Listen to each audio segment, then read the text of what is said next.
Howdy folks, welcome to Deconstructing the Game. This is Ryan, and I got a new microphone.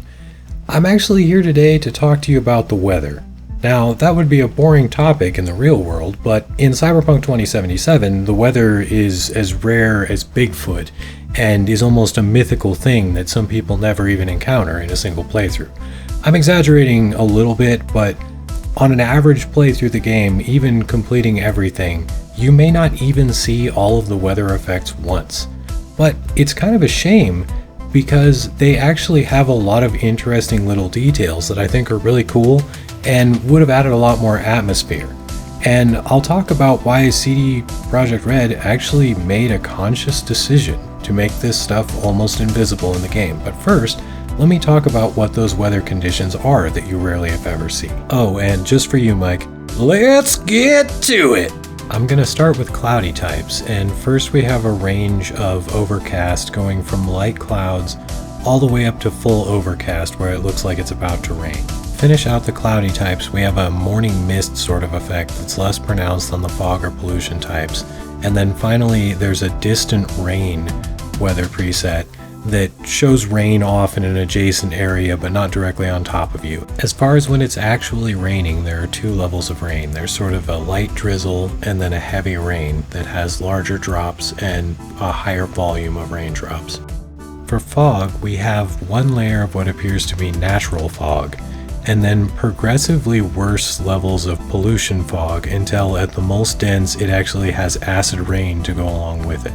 The final, what I'm going to call normal weather condition within the game is the Sandstorm condition, and I did a video before where I spawned the Sandstorm object just in normal weather conditions, and it looked kind of bad, but I wanted to show it properly the way it looks within the game so you can see that it doesn't actually look that bad the way it's supposed to appear. So here is the Sandstorm object combined with the Sandstorm effect so you can see it in its full glory.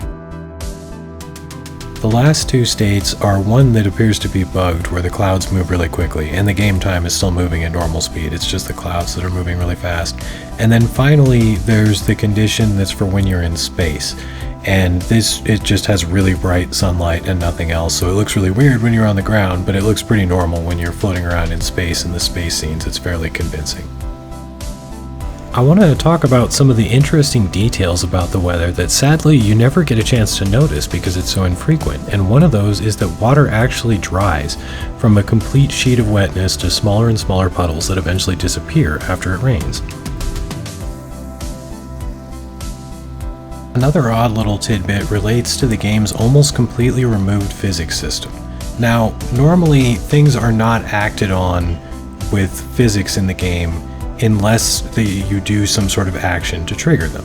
And so in this case, the can only starts moving when I kick it, but if I kick it in the direction the wind is blowing, it just continues to roll as if it's being acted on by the wind.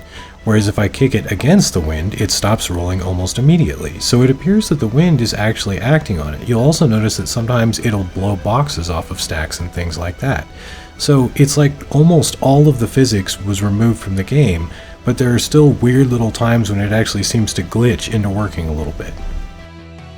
The last little oddment I wanted to talk about has to be something left over all the way back from when the game was supposed to be in third-person mode. And that's that there are still remains in the textures on the clothing of wetness effects. Like for example on this shirt, the lower part of the shirt becomes darker and there's sort of a splatter stain pattern that becomes darker. And then those spots become lighter, much like the way the puddles disappear once it stops raining. And the textures on them also become a little bit shiny, and then it goes away once it stops raining. Now, this is missing the effect of the wetness on top of my shoulders and things like that that would be more pronounced. It's just a texture layer built into the clothing. But it's kind of interesting that if you put the game in third person, there's still a little bit of an effect of your character getting wet, although a lot of pieces of it are missing. Now you may be asking yourself, why in the world would CD Projekt Red not make this more visible when it looks so cool and can add so much atmosphere to the game? Well, this is one of the rare instances where they've actually responded and given an official answer on this.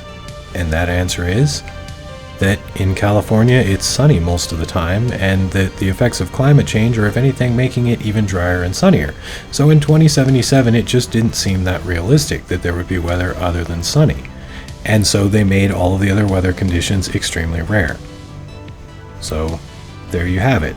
Now, personally, I hope they're willing to reconsider and put more of these weather effects back in the game more often, so that you can see them besides just in a few scenes or at random at a very, very low chance, because it really does make scenes a lot more dramatic and exciting often to have these really cool looking weather effects, and there's a lot of beautiful work that people put into those little details that are just going completely unseen if players don't even experience most of these weather effects in a normal playthrough. There are a number of mods that allow you to mess with the weather, but unfortunately you have to choose one weather condition to replace sunny as the most common, so it just makes one weather condition at a time more common.